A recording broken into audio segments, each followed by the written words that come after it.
Mapper. I'm Juliana McMillan-Wolflight, and I'm so excited that you are here for day 9 of the Community Mapping Challenge. Today we're going to be talking about cultural preservation.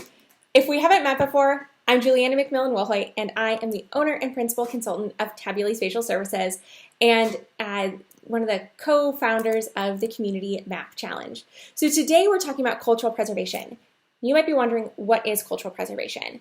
So cultural preservation includes the documenting and studying of languages, preserving historic relics significant to a culture or heritage, and encouraging the preservation and use of indigenous or tribal languages and rituals.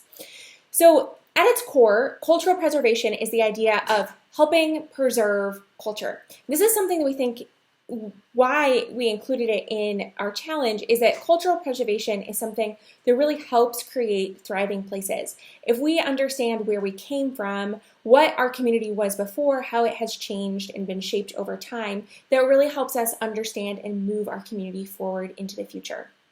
And so there's a lot of different ways that you could go about doing cultural preservation mapping. There's a whole host of literature that you can look up about actually doing full cultural preservation mapping, which involves both spatial mapping as well as more the cultural milieu that gets mapped in terms of working to preserve culture.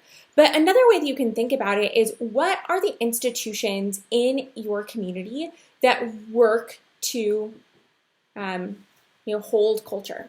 So that could be something, if you're in Chicago, you could look up a particular ethnic group. So the Polish community is really large in Chicago.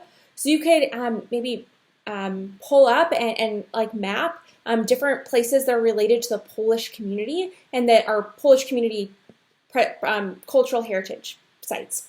That's one option.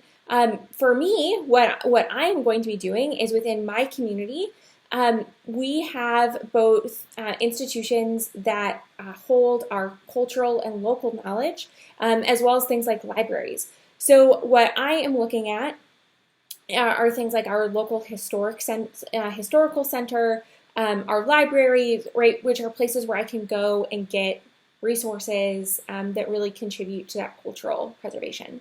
Another option of something that you could do is to actually go back and look at your place a long time ago and just try and understand it.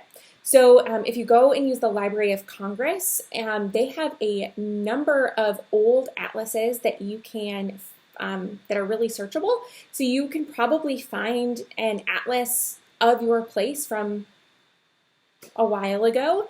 And that you could, just georeference that and, look and see how has your community changed over time. That's just a way of you personally understanding that change. When I went and used that atlas to look at my community, I was shocked that I live in Grays Lake, Illinois. There's a lake, and on the lake there used to be a big spa hotel thing. I'm talking about in the 1800s. It's no longer there, but that's something that I learned about from that atlas. So that is an option. You could also, if you're in the U.S. or if you're in North America, you could spend some time understanding the indigenous people who were on this land first and learn about who they were. There's some great websites out there that provide spatial data on who were the purveyors of this land before Western settlers came. So those are just a few ideas on how you can really map this cultural preservation. You can either make it just sort of a map of those institutions, or you can have it be a moment of learning for yourself in terms of learning more about the place that you live. I guess another option of something that you could do are just what are the really unique things within your community? So are there sort of institutions, what are those really unique institutions that hold on to culture? It could be a restaurant that's been around for a really long time.